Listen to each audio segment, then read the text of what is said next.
All right. Hi, everybody. Welcome to our webinar today, Doing Business with China. Before we get started, I'm going to talk a little bit about Scarbrough. Scarbrough is an international freight forwarder and U.S. customs broker. We have several different companies within our group of companies. Basically, we can handle anything that you need in the global supply chain. We're known for our expertise in our trade compliance. So if you ever have a question, we are offering free consultations at any given time. So just holler at me. My name is Kim Taylor. I'm the marketing director here at Scarbrough. And I am very excited to have Sean Tu with Cassia Global Logistics with me today. And he is going to be talking about doing business with China. If you guys have any questions, start submitting those now. And I will get through those either throughout the presentation or at the end. Thank you very much, Sean. Thank you for this opportunity. And I'm glad to share some information about China and doing business with China. And first, I would like to share some information about China as background. Right now, China is the second largest economy after the United States. And for last year, we have a population about, it's close to 1.4 trillion, billion populations. And from the past 5 years, China is the fastest growing economy in the world. And the GDP for 2018 should be about 23.21 trillion. And the GDP per capita is about 16,700. And the real growth per year is about average for the past 5 years is about 7%. And inflation rate is 1.6%. And export per year is about 2.3 trillion. And imports is about 1.8 trillion. The unemployment rate is about 3.5 to 4% for the past 5 years. Yeah. That's good. All right, let's talk about China trade. Okay. China has become, for the 5 years ago, China has taken Japan as the second largest economy after the United States. And the top 5, well, we always talk about the export countries from China to the other countries. Number 1 is the United States. And number 2 is Hong Kong. As we know, the Hong Kong is a part of China, and but it's a special zone. In China, we talk about Hong Kong is special, but in political, it belongs to China. And if you move a shipment from China mainland to overseas, translated in Hong Kong, it's also treated as export. Okay. From Hong Kong to China mainland to Hong Kong is treated as export. From Hong Kong to China mainland, it will be treated as import. So we also treat Hong Kong as another economy. Okay. Growth. The third is Japan. 4 is Germany, and 5 is South Korea. Japan and Korea, Korea is not a very big economy, but it's the main reason is to be the 5th export country because it's very close to China. So we have some disadvantage about this. And the top 5 import countries from import to China is number 1 is still in United States, and number 2 is South Korea. So South Korea is very close to China. They move a lot of material and to open a lot of factories, in China. So they import a lot of things, from their country to China to produce things and then export. Okay. And then the third one is Japan, and 4 is Germany. Germany, we import a lot of machinery, and the medical products from Germany. And the 5 is Australia.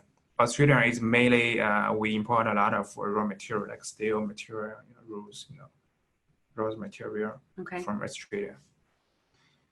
And for export from China to the other countries, basically the commodity is electronic and the machinery and computers and telecommunications equipment, appear furniture and textile, and also some tools.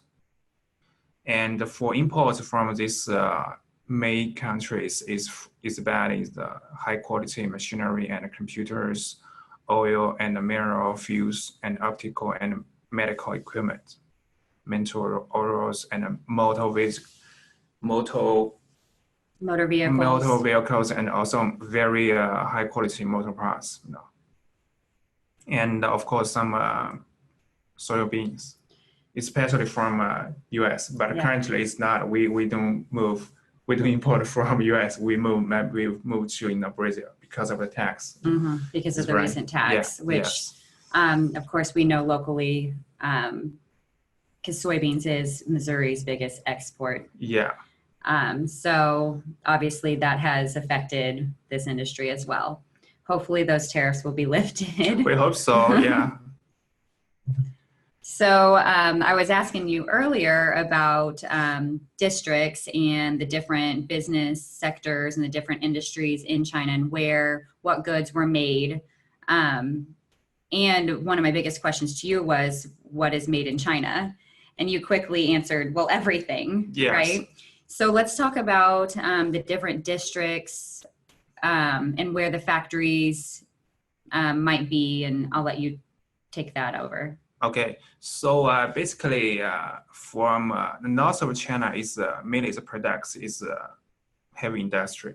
Okay. So they export a lot of tools, machinery, and equipment from north. And north they also export a little bit about appearance garments, but not too much. For the east of China, okay, the north of China, the main ports is Dalian, Tianjin, also we call it Xingang, that's Dalian, and Qingdao. These are the main three north ports. Qingdao is the biggest.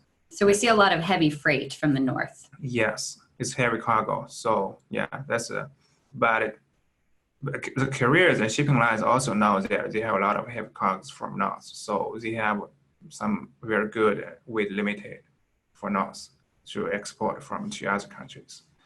And the east of China, the two main ports is Shanghai and Ningbo. And Shanghai is the biggest port in the world. And it moves about, for the container per year for import and export is about, it's close to 30 million TEU per year. So it's very big. Mm-hmm. It's the number one port in the world. And east of China, these two ports, their main products is about computers, electronics, and also some furnitures, and auto parts, tools, and appears. They have a very growth development industry in east of China, and they have a lot of cities around Shanghai. It's like Hangzhou, Nanjing, and Suzhou. These are all very big cities. They have very growth sectors about the economy. The supply chain. And then we move to south. And the first beginning of south is Hong Kong. And then after for the past 40 years, China has new growth. There's two main cities. It's Shenzhen and Guangzhou. Mm-hmm. And right now, the Shenzhen and Guangzhou, it belong to Guangdong province. Guangdong province right now, their population is number one in China because they have catch a lot of laborers to come here to produce, mm-hmm. things. Their population right now is about more than 100 million in that province. And we've noticed in that area, we've noticed an uptick of shipments from that area just in the past couple of years as well. Yeah. So can we talk about Hong Kong for a minute? What are some of the advantages or disadvantages when importing or exporting from Hong Kong? The south of China can be developed mainly because of Hong Kong. Hong Kong, because they have for the history, for the background for maybe for the past 40 or 30 years, they have knowledge, they have capital, and they have experience, management experience. But in China mainland, And we don't have this. We don't have capital. We don't have money. We don't have experience. We don't have, we just have labor. We have land. No. So in that time, Hong Kong sent a lot of people to go to Shenzhen. That's Shenzhen is before we call it special zone. We can use foreign capitals. Hong Kong at that time is still treated as foreign capitals. Okay. So in that time, Hong Kong guys opened a lot of factories there because Chinese government gave their land at the beginning is free, and the tax is no tax.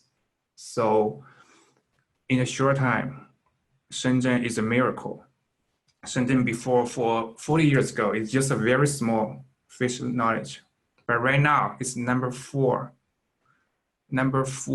cities in China.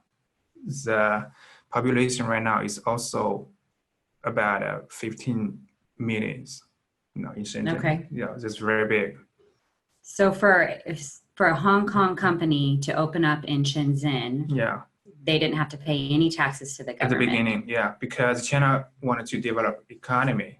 So are they paying taxes now? Yeah. Okay. They pay tax right now because their land is limited. Okay. Okay. So Shenzhen right now is more about creative cities, and the factories. There is a city called Dongguan between Shenzhen and Guangzhou. The city is called the factory of the world because that city produces almost everything in the world, and they have very girls. The other cities they have a lot of Hong Kong capital factories and Taiwan capital factories, and also Western countries capital factories. A lot of even Japan and Korea, because something is designed in Hong Kong or Shenzhen or creative in their area, but produced in Dongguan. Okay. Yeah. So if that right now for the export, if we think about it, the export percentage, South of China is still the biggest. Yeah. It's very interesting. Yeah. Well, let's talk about the ports. Well, let's talk about the first air shipment. The top 5 in China should be Shanghai, Beijing, Guangzhou, Hong Kong, and Shenzhen. Just like we said, just the north air shipment is Beijing, but Beijing is an inland city, but it covers almost all the North China air shipments. Okay. And east, there are 2 main ports. Seaport is Shanghai, Ningbo, but it's only one air shipment port is Shanghai. Shanghai have 2 airports. One is Shanghai Pudong Airport. We call it PVG for the airport code. This is very east of Shanghai. And also, this airport is mainly for the international flights. And they also have another small port is west of Shanghai, but it's mainly domestic. But the code is SHA. And is that passenger and cargo also? Yeah, passenger cargo also, okay. But the other port is also mainly for domestic, and PVG is mainly for international flights. And it would go to north. North is just we said they have a lot of factories in the south. So there are 3 airports. These 3 airports are all very big. The one is Guangzhou Airport. It's called CAN, and then Hong Kong is international, and Shenzhen airports. Because we know that Hong Kong is a special zone, and for some air shipment, Hong Kong has a lot of direct flights from Hong Kong to all the whole world China. I mean, all the whole world of the other countries. So for some urgent shipment, we can, or warehouse, we can have warehouse in Guangzhou and Shenzhen and collect the shipment from the factory to our Guangzhou and Shenzhen warehouse. And at the same day, or we can see it through the evening, we can send it to the Hong Kong warehouse. And the second day it fly out. So it's very quick for this way. Yeah, and for the seaports, it's for north, it's like Dalian, Tianjin, and Qingdao. And east is Shanghai and Ningbo. South is Guangzhou, Shenzhen, and Hong Kong. And maybe you can also see the Xiamen. Xiamen is just between the east of China and the south of China. But it's a small port. Mm-hmm. Yeah, There's that promise also some shipments, but Xiamen covers that shipments. Yeah. So let's talk about, you brought up the warehouse.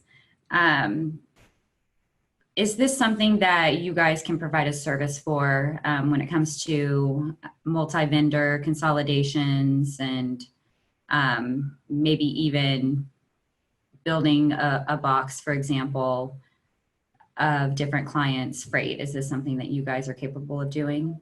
Yes, even for air shipment and ocean shipment, we have the warehouse for the console box. Air shipment you have, but it's planned. But we talk about ocean, it's a container box. For the air shipment, it's a plan. You put everything on the plan and then make packaging and then send it to the airlines warehouse, then it lifts to the. So you guys can take care of that for our clients. Yes. We can provide a service from the very beginning of the factory to the end of the customer for the whole supply chain. We can do that. Terrific. Yeah. Terrific. All right, let's talk about e-commerce. Well, China has become because China has become the largest e-commerce market in the world because we have the largest population. That's the main issue because everybody has to buy something or sell something. And the biggest player in Chinese e-commerce, and we call it the B2C, from business to consumers. And the number one is Alibaba. Alibaba in China we are the B2C. There are two websites. One is Taobao, the other is Tmall, and they have a lot of hundreds of thousands of shops online, and it takes about almost 60% about the whole market in China. And the second one is Jingdong, the JD.com, and this is also very good. But I prefer Jingdong because their service is very good. Okay. They have Alibaba. They don't have their own warehouse. They use a third party. It's a courier to send the shipment. But Jingdong, they have their own logistics. So it's very fast. And if I order here, maybe right now it's 11 o'clock. I order here, afternoon, I can get the shipment. Wow. It's very amazing. And because they have the warehouse to cover all the main city in China. Just maybe I was in Shanghai, I just order maybe in the morning. You place the order, you can see the time. Before, in the morning, before 11 a.m., you place the order, you can say, you can receive this order in this afternoon. And if you place the order in the afternoon and evening before 23 p.m., you can get an order tomorrow morning. So anytime you place an order before 11 p.m., you can get the order next morning. Yeah, so for some urgent shipment, I can place the order this morning. I can get it this afternoon before I leave the office. That's terrific. Yes, that's because, I prefer Jingdong because they have their own warehouse. They have their own truckers. They have their delivery. All belong to themselves. But Alibaba is just a platform. They use a third party, They also use different couriers. The Chinese domestic. So they have some fast, but they not that fast like Jingdong. So can a U.S. company upload their products and get them into the Jingdong warehouse? Yeah, no, Jingdong, you can, yes, because a lot of U.S. companies, they have their shops on Jingdong. They sell in Jingdong. And Jingdong also, they have a lot of products I can place the order in Jingdong to buy the American products. Maybe just like a car made in America, I can place on there. And Jingdong will help me to import from US to China. Okay. They just tell me how many tax I need to pay. I just give them my ID number. They will finish anything. It might take a week or 10 days. It depends on the customer clearance. Well, that might be a great resource for some exporters that are out there. If you've got consumable goods that you want to ship off to China. Yes. And we have another question that came in about the Alibaba. This platform, typically, we've got importers in the U.S. that go to this platform to search for a supplier. Can the people in China order something off of Alibaba, much like we would from Amazon, and that one particular good be delivered to their house? Or do you have to buy in bulk? Alibaba actually, they have two groups. One is for international business. We call it B2B. The business to business is for maybe you place or you want to find a vendor. You go to the Alibaba.com. But here is e-commerce is a B2C. It's from the factory or the shop to the consumer directly. No. Interesting. Yeah. Interesting. And Amazon's a little player in China. Yeah, Amazon is, I never buy it. No, I mean, it's a product in Amazon. No. Well, this is interesting. Lots of interesting facts here. All right, let's talk about the Chinese business culture for a minute. Well, in the Chinese Chinese is not that open. Even it's for the past 10 or 20 years, Chinese, especially for the international businessmen, they go to, they have a very good education. They have some good, language. They go to overseas. So the Chinese international, the businessmen become more open to accept different ideas, different cultures. So, but for China, we are, because the thinking is still more conservative. And for the first, beginning for our meetings, and shake hands is most welcome. And we don't too much welcome kiss or hugs at the beginning. But China is more conservative. It's a culture. And time and schedule, most of Chinese businessmen welcomes the timing and schedule to be accurate and be on time. And our work time should be generally it's about 8 hours per day, because it's all labor. It depends on labor laws. It have to be just 8 hours per day, and it's from 8 a.m. to 5 p.m. or 9 to 6. So much like the U.S. Yes, we generally have 1 hour break, for the lunch. And for the body language, the Chinese people mostly is is very friendly, and it's not offensive. It's very welcome to the. China is very open to welcome the friends, different countries' friends or business to come here. Yeah.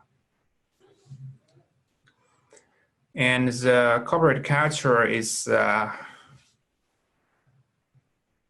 We actually, in China, we have two different types of business. One is state company.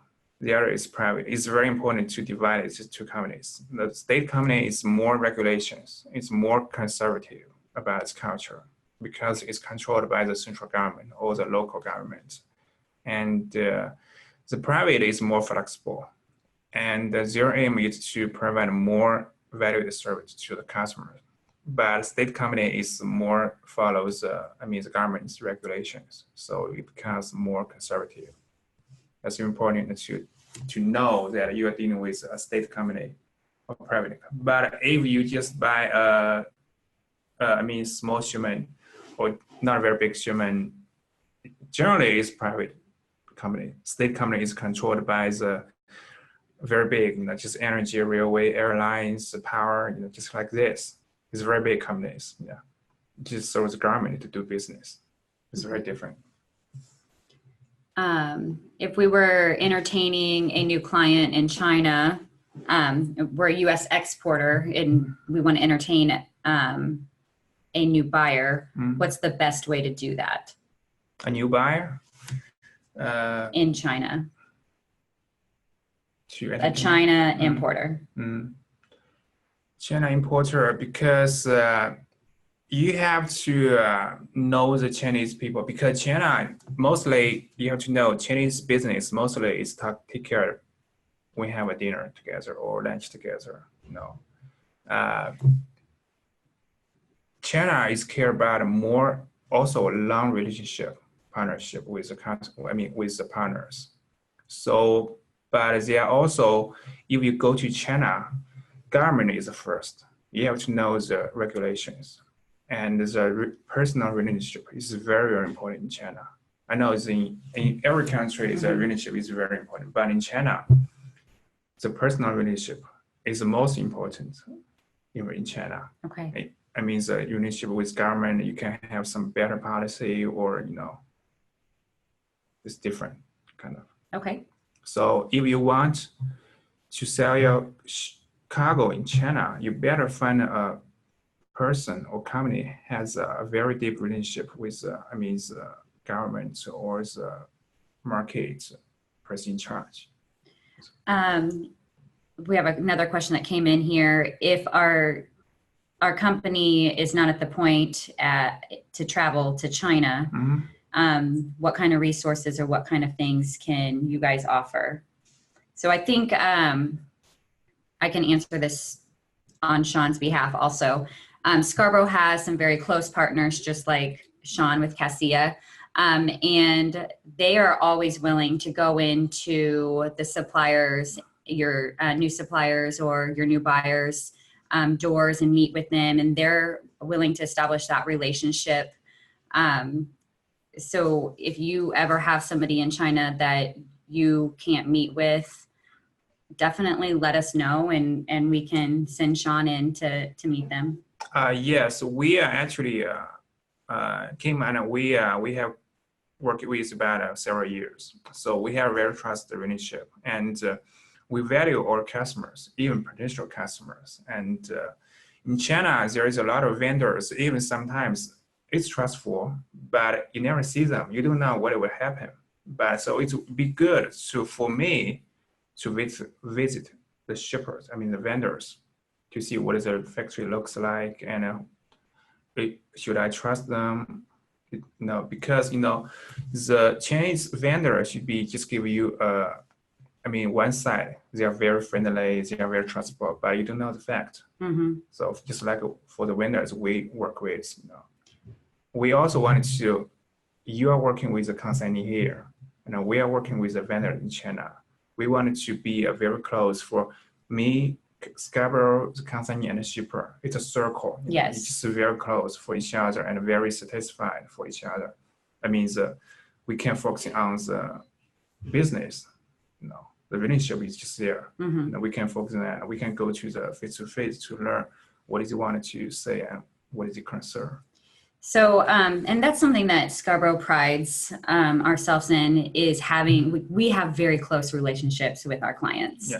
And we have that local presence. And because of our partners in China, we also have that local presence there. Mm-hmm. And that's really important that you guys establish that relationship at origin or at destination. Yes, because it will cost you more if you send the people always stay there. Mm-hmm. That's cost you a lot of money. But for me, I'm your partner, and I have the responsibility to take care of all the local relationship with vendors and what you care about. Then I can give you some feedback about you, about what the vendor thinks about, and you can share with the consignee. I wanted the vendor and the shipper relationship can go further, and I hope our relationship can be trustful in the long term. Yeah. Yeah. Definitely. Yeah, they're very healthy. Yeah. And for the new importers out there, definitely let us know if you ever need assistance at origin, because I know that in the past, we've sent in our partners and they've taken pictures at the factory. They've gotten to know the people.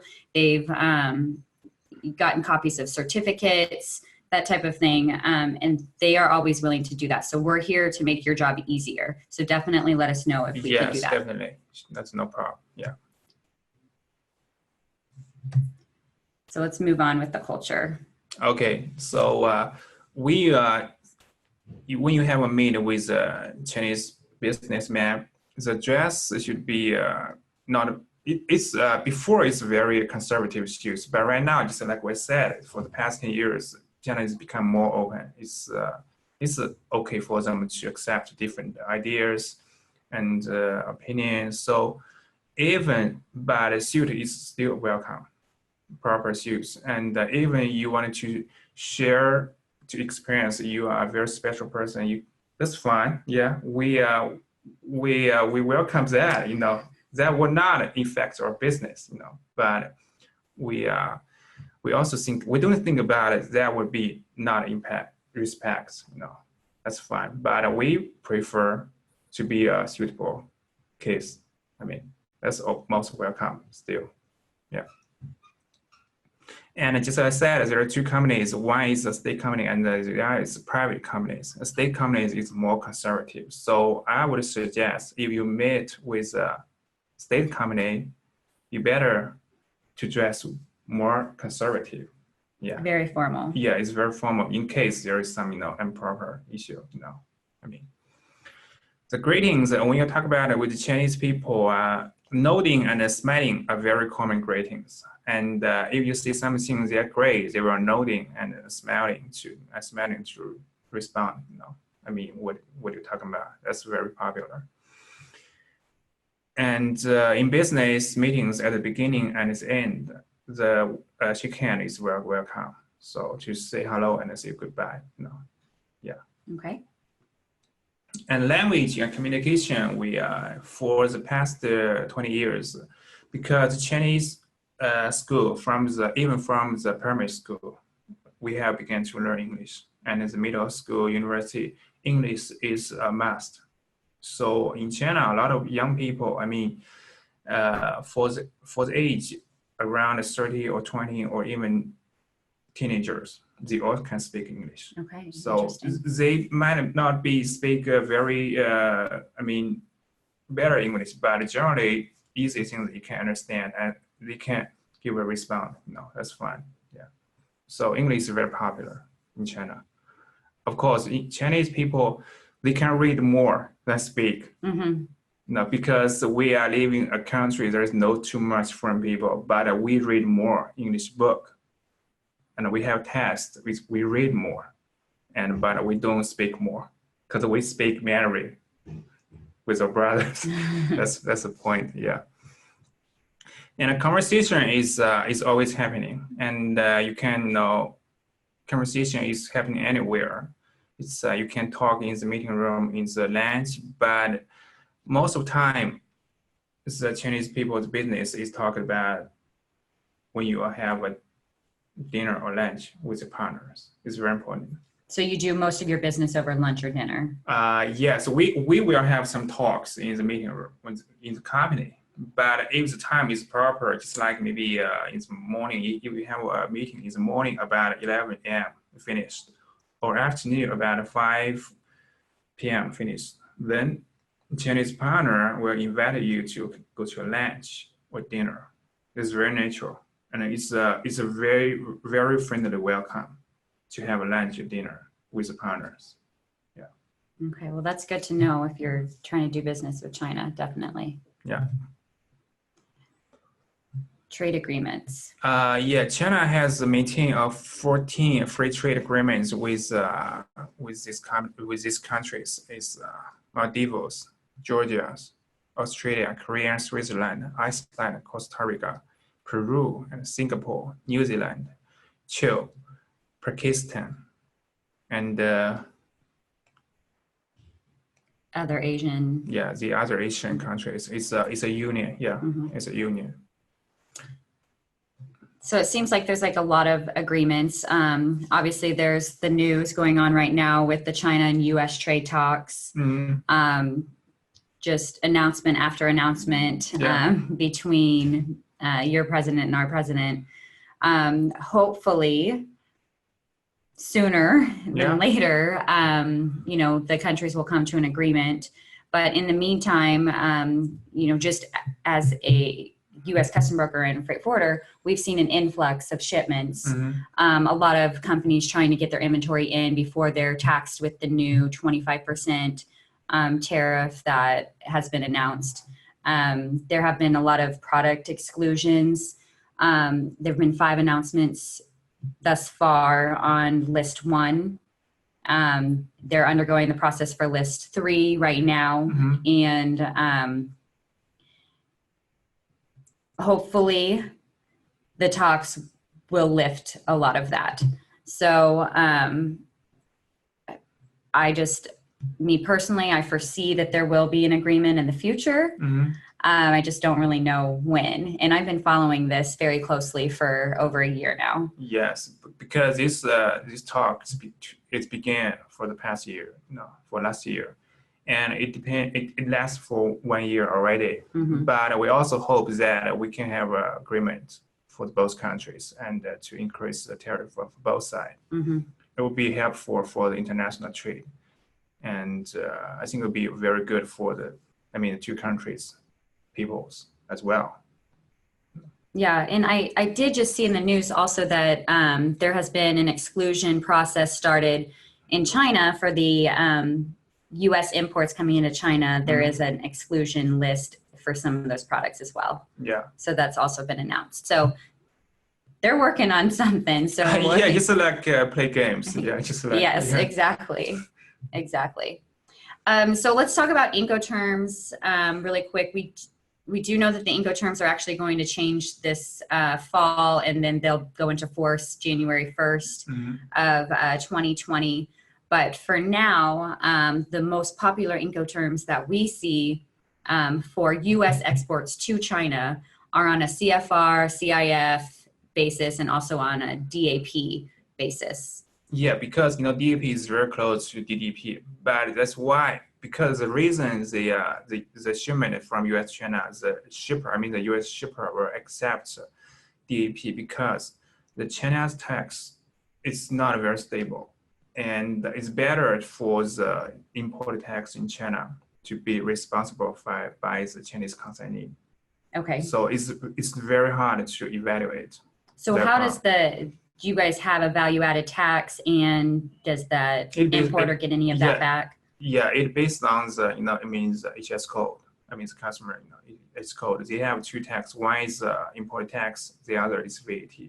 Okay.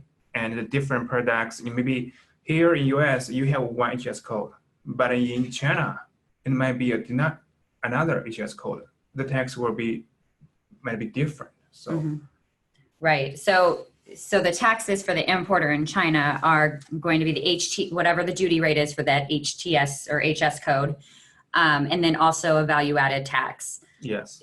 Do the importers, can they get any of that tax money back? No. No. Okay. No. In China is encourage export. They will give you some exporters some tax feedback. Refund. After you export something, maybe but for import, there will be always tax, especially for some very just like vehicle. If it's bigger, the tax will be bigger. They don't encourage this because they increase the tax. Okay. Yeah. So I have a question that came in. As a U.S. exporter, can I become a foreign importer of record into China and ship DDP? Is that possible? You can ship in DDP, but there will be. But it's not recommended. But yeah, okay. It's not, because only the difference about DAP and DP is about tax. The only difference is about tax. The tax is sometimes we are afraid that at the beginning the shipper provides HS code is different as what does the customers think about HS code it is. So there will be effects of the tax radios. There'll be a lot. Right. Okay. And then the most popular Incoterms for importing from China into the USA, and what we see the most and what we suggest importers buy on is ex-works terms and FOB terms. And ex-works terms basically just means that the responsibility starts at the factory. Yes. So we'll pick up the goods from the factory and deliver them to your destination in the United States. FOB is from the port. Okay, so DDP is you'll buy the goods all the way to the door with duties paid. So it's delivery, duties paid. Everything paid. It's just waiting for the shipment. Yeah. So we suggest importers, especially if you're buying larger shipments, containers at a time, LCL, we suggest that you buy ex-works or FOB. There is, one thing that you need to be aware of, especially those importers that are buying off of Alibaba, for example, you need to pay attention to the Incoterms, and you need to pay attention to the destination on those Incoterms. So a lot of times what we'll see and what we get call-ins for is somebody will buy a shipment that's FOB Shanghai to LA port. However, they're located in Indiana. Well, they don't realize that that shipment's not coming to their destination in Indiana. It's landing in LA, and they still have to pay for the freight from LA to Indiana. Yes. And you have to clear customs and pay your duties and your taxes. And in the product that you bought is now not nearly as cheap as you once thought it was. Yes. So we do run into that a lot. So definitely consider the U.S. customs brokerage charges, the duties and taxes that are owed, and also the destination that is listed on your payment terms to the seller. If it is a smaller item and it's something that you don't really want to deal with the headache of those types of things, and it's going to be a one-time, two-time thing, I suggest that you just buy on DDP terms and let the seller in China take care of the freight for you, because that's what they know. If this is something that you're not well-versed in, let them take that headache and pay for it all in one lump sum. Yeah. Do you have anything else to add? Yes, for the FCL shipment, I mean the container shipment, I would not suggest a DDP. Oh, yeah. For the export or FB is both is fine. Mm-hmm. And the DDP, actually there is an issue. We don't because the DDP, the shipper has been responsible for everything to the customer's door and even the taxes. And there will be for small LCL shipment is fine, but even for bigger, I would suggest because the Chinese shipper just take about the China part, and the U.S. customer, I would suggest they find a free forwarder. I mean, just like Scarbrough, like you, to give you the updates and give you the professional advice about the U.S. customer clearance and inland delivery is different.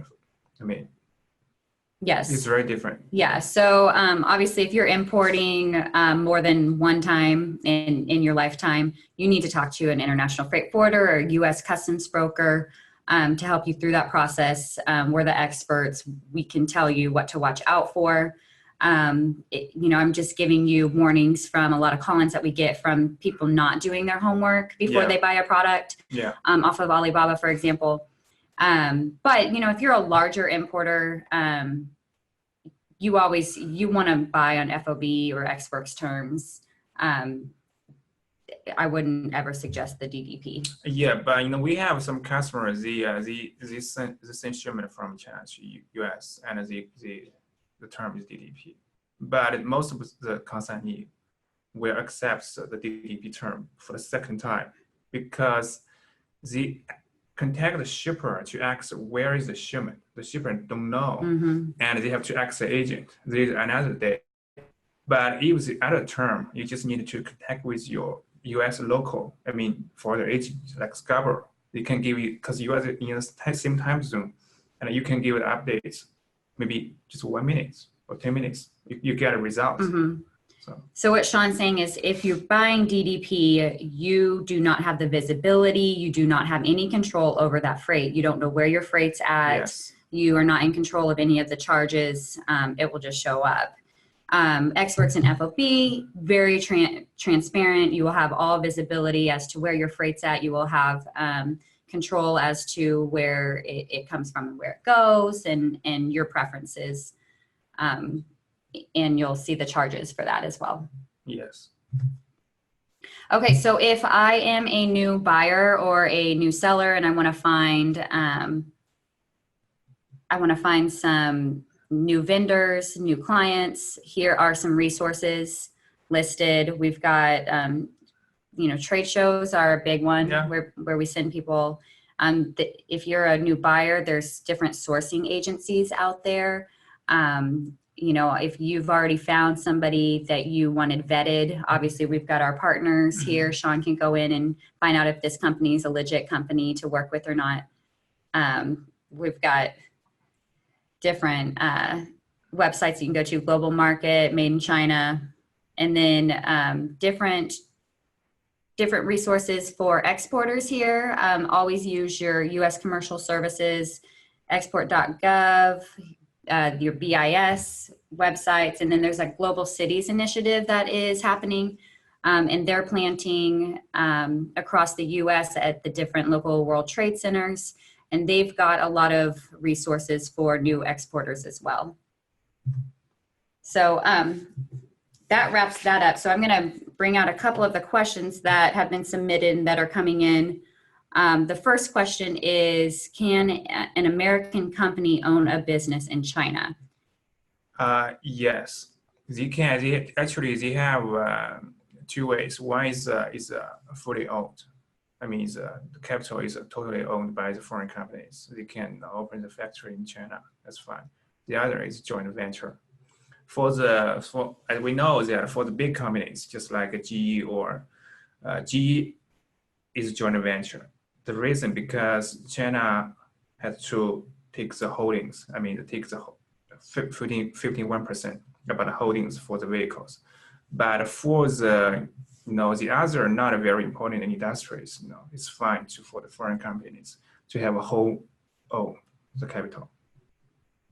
Okay. It depends on the different industries. Is it easy to set something up, or is there a lot of red tape and regulations too? It is easy to set up companies in China. It is easy. Yeah. Okay. We already talked about the value-added tax. One of the other question is, what can I do to protect my intellectual property rights in China? Right now, China actually has been working hard for the past years to protect the intelligence secret, or means business secret. And for now, that the thing is, if you do business with China, and you have to find a really trustful partners in China. And the China government, the law is is developing, and is really protecting the intelligence in China. So I think they will be fine, yeah, before the China's the law, based on the law, yeah. Mm-hmm. What are the main guidelines for labor contracts in China? I'm sorry?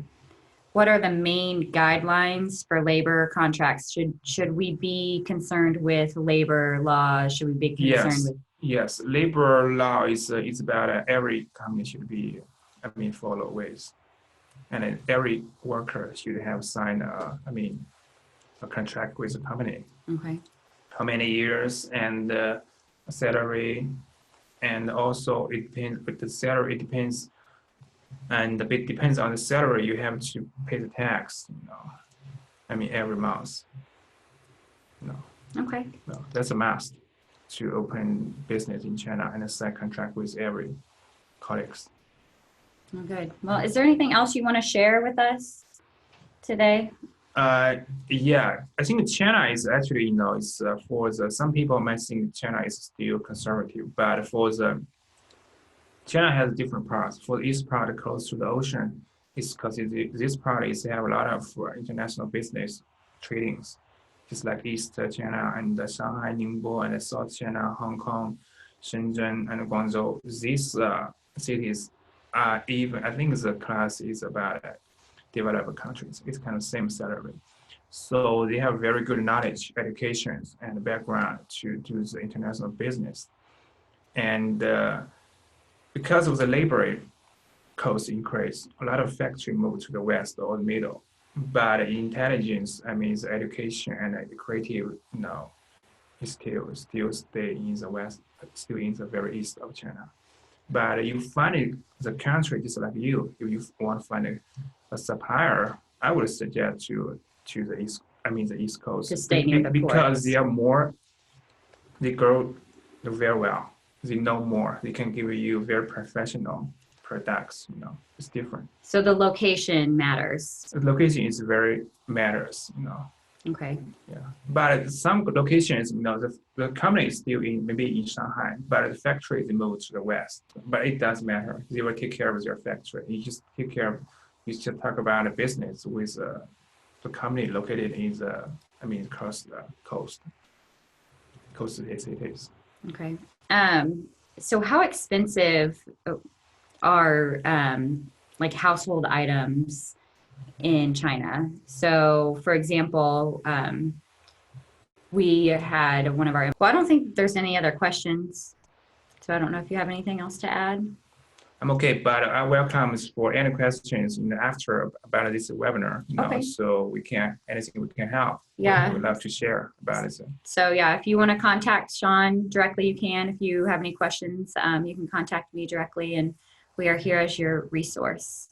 Sure. Thank you guys for joining us today. Thank you.